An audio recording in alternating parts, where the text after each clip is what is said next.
start from over here to the left side of our property. Since the last video, we planted this male pistachio a couple weeks ago. It seems to be doing pretty well still. Then we have our Three Sisters. That is an heirloom heritage variety. Then we have a couple peaches, but let me take you down as though you're water from the street coming into my system. So you go into this trench, and then you can either go this way, follow along that way, or you can go straight into the pond, which is kind of a mulch basin right now. There's worms and compost and sticks and all kinds of things. Or you can go around that way to where the goji berry is, although it kind of stops in the middle where there's a moringa tree planted. And then we have here, if I can get a good look at them, 2 peach trees that were kind of conjoined at the roots, so I went ahead and buried them along with each other. Here's another peach tree. And here we have a little baby moringa. And then my husband's pepper garden. Got peppers, it's got cantaloupe, cucumbers, a little bit of corn seed that we had left over. And here. And hopefully right here and along this way, all of these sunflowers will just raise up and face the street and be a really beautiful view. And there's that goji berry again. Then this is my 3rd peach tree from Jeannie and Kyle. This one is probably the happiest of the 5 that are still surviving. Yeah, top. There's some sunflowers. This here is my Bonanza peach, dwarf Bonanza peach tree. They're gilled. She's got amaranth and strawberries, green beans, what could quite possibly be tomato. I'm pretty sure it's tomato over here.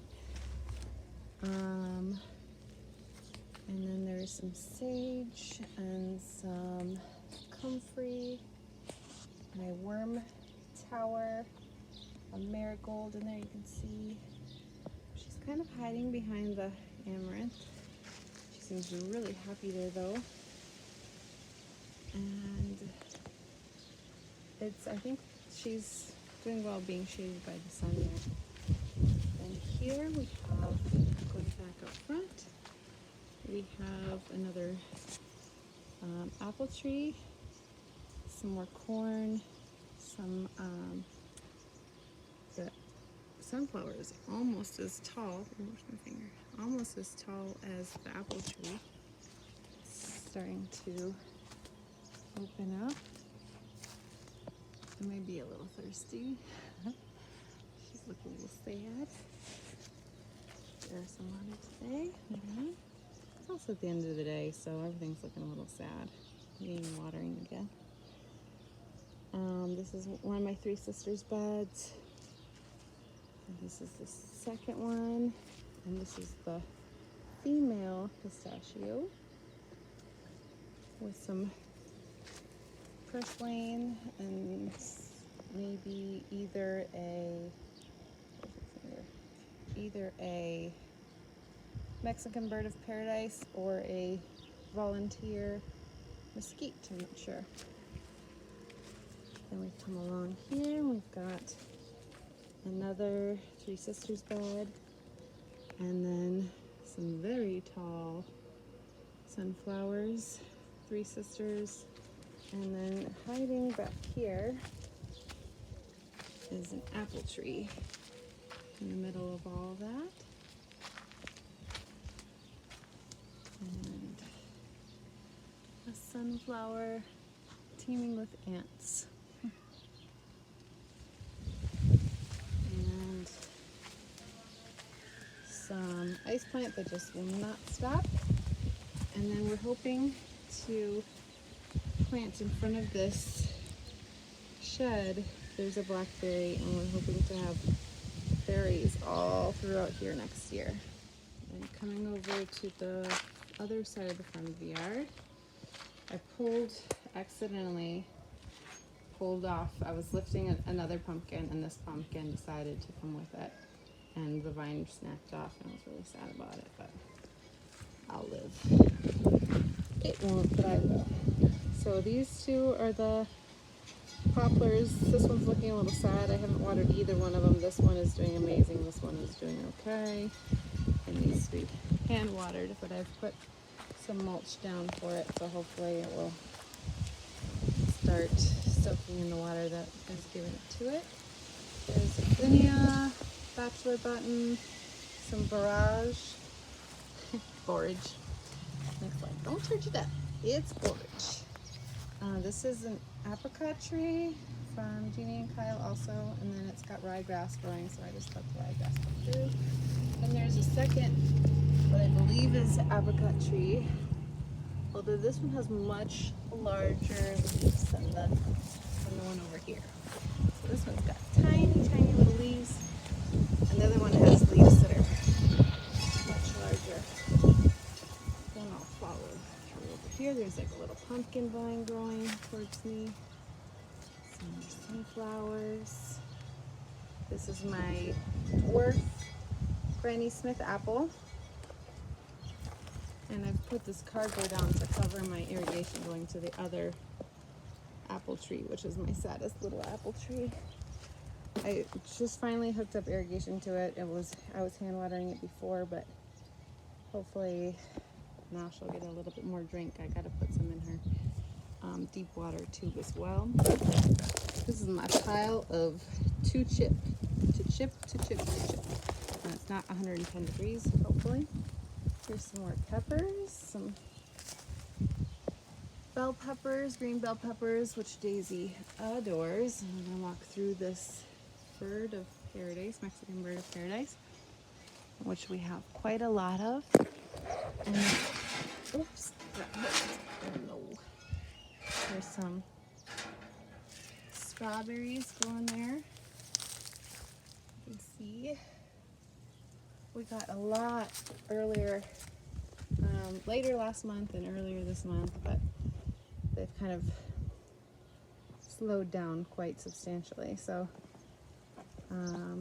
but they're just sending out runners. Usually people will suggest to clip them if you want a good season next year, but I'm gonna let them do a couple more so that we have a couple more plants for next year. Then we have green beans, which are kind of starting to die out. They're all hooked up to the irrigation, so they should be getting enough water, but they're just looking pretty sad. Then I'm gonna go back around. This is the pumpkin, the culprit. So I was picking up out of the water, and the vine of the other one broke off. But this pumpkin vine goes all the way over here. It's got another pumpkin growing right there. Then these three, boom, boom, boom, are raspberries. And I've got a basil that is coming up, and I believe a sunflower in between there. I'll have to do a video that I took earlier of this morning glories in its glory. And then I think cosmos. Planted so many flowers in here, and the morning glories are from before. The cosmos seem to be the only other ones that are coming up. Although I think there are perhaps some bachelor buttons in there as well. Plenty of volunteer purslane. And I'm gonna go around here. There's a couple more strawberries, a couple more weeds, some millet, which we did not plant. There's a blackberry. There's another grape that I need to weed around, but that's a blueberry grape. And then this is either a self-seeded Mexican bird of paradise or another mesquite. And then, how do I best showcase? the amazing trellis that my husband built for me. So here's another, that is a Thompson seedless grape, and it's going to go up the trellis. I'm going to get a view of that mountain in there too. Up the trellis, and then hopefully it will cordon at the top and go through. So if you don't know, let me see if I can do this. Grapes are supposed to have one trunk, and then hoping that it will lead to two branches, cordons, and then hopefully it'll go above us, and then we can just pick grapes above our head, and it will provide shade, hopefully, to the raspberries and some other things over here next year or within the next few years. Over here we have a fig tree that I just planted this last week. I got it from the farmer's market. It's a Janus seedless Cadota, and apparently it loves the desert, so we're hoping that's the truth. And I've put plenty of mulch down for it. I think I should probably mulch out my grapes over here because they are getting weedy. I need to get weeding. There's a grape, and then there's also some comfrey. And we have a sad little desert willow, which is like the saddest desert. We have two really sad desert willows, and then we have some that came up volunteer, and they're just the happiest beasts. There's another grape. We got some potatoes, some kale that's like holding on for dear life, some more potatoes that are ready to be harvested, and this is my like little nursery attempt. I've got a moringa back there, some more potatoes, and then this is the chased butterfly bush. I have not seen any butterflies yet, but I'm happy that it is has bloomed this year, because we have another one over there that is mostly died. But I've also got to prune the dead branches off. I planted another little baby moringa right there. We've got some sad little sunflowers that are desperately needing some water. There, some onions. This is also quite sad. This is my pomegranate, although it is trying to make a baby. And I hadn't mulched it, so it needs some mulch, very obviously. Everything else that I had mulched is doing pretty well with the extreme heat, but yeah, I just hadn't gotten around to doing that guy because it was looking so happy up until about 2 days ago, and just completely died. Not completely died, it may come back still, but pretty sad. These are sunchokes and also sweet potatoes. And then this was coming up as in my ID as a plum tree, which I would be quite happy about. And then through here we had potatoes. I harvested all of those. We had 3 big bowls of potatoes. And then let me give you another view of that mountain. And then we've got rosemary and our hammock, which has not been enjoyed much recently in this heat. Got asparagus, some sunflowers, and not much else growing back here. It's like a combination of the extreme heat and the extreme shade is not favorable to many things back here. This I will talk about in just a minute, but let me first come back here to our romaine, broccoli, and cherry tomatoes, which are still pretty happy despite being kind of shaded and sometimes forgotten about. The lettuce is a little bit better, and my children are screaming in the background, but it's still pretty edible. So we've been eating it here and there in our salad. I was going to talk about the sub pod, and I am. So this is a worm bin. There's two chambers, I guess, and then there's all these holes. I'm going to open it in just a second, but really it's quite empty. So see, there's holes that lead out to the garden. You put food in there, and then you have like a little cover. However, I have found that they like to start in there as kind of a nursery, and the babies are in there, and they have some old peaches and some things, maybe 1 or 2 pieces of fruit, but then they come out to the garden. And so what I've been doing is I will dig out about a foot by 2 feet area that is, and I'll go down quite a bit and get all the worm castings out and harvest those. And then I'll put compost from our tumbling composter and stick it in there, like about equal parts. So if I harvest out a gallon, then I'll put in a gallon and then of compost, and then I water it down, and the worms in here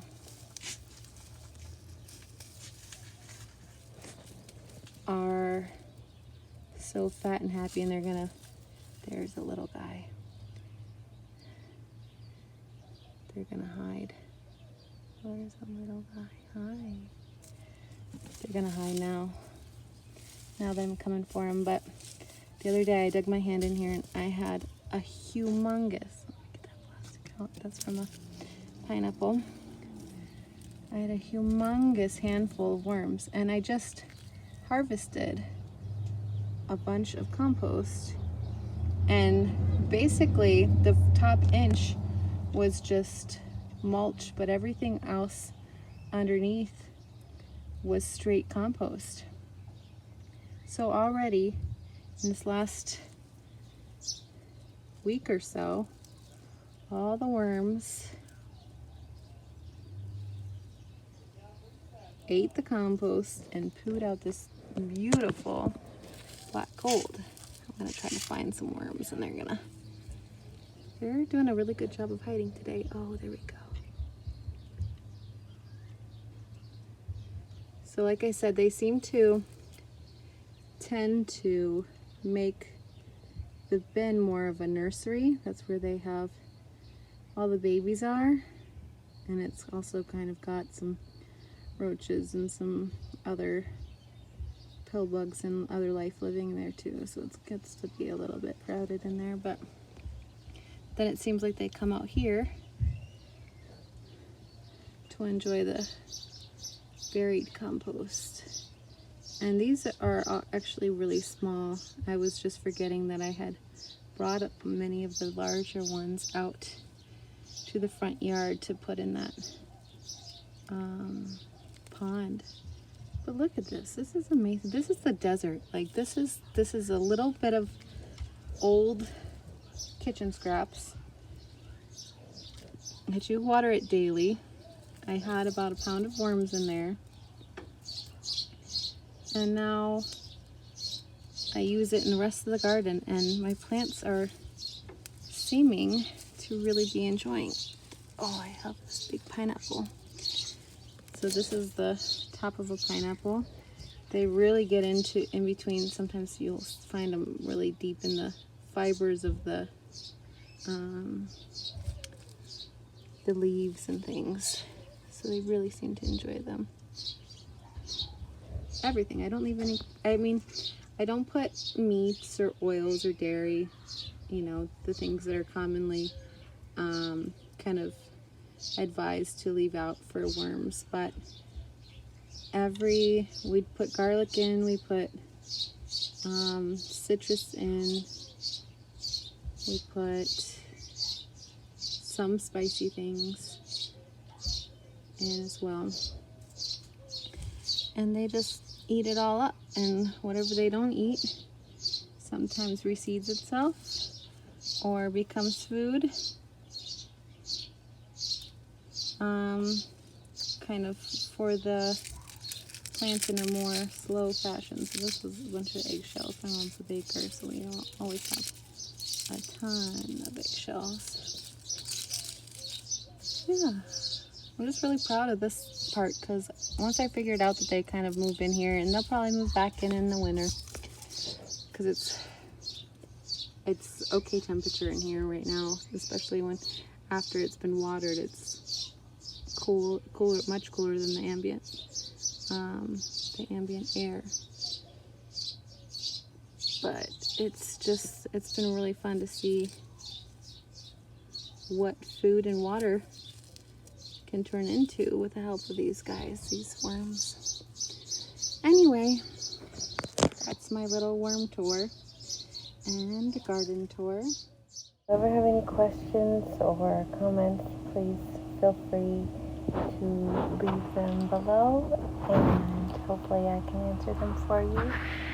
If you've seen any of the species that you're kind of curious about, please let me know. This is my first year. This is my first real garden.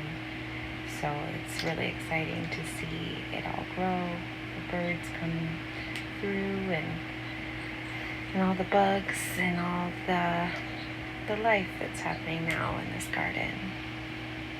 Anyway, if you like this video, please like and subscribe, and hopefully there'll be more of this content pretty soon, and I will hopefully be eating more and seeing more in the garden. Have a beautiful day. Much love, June.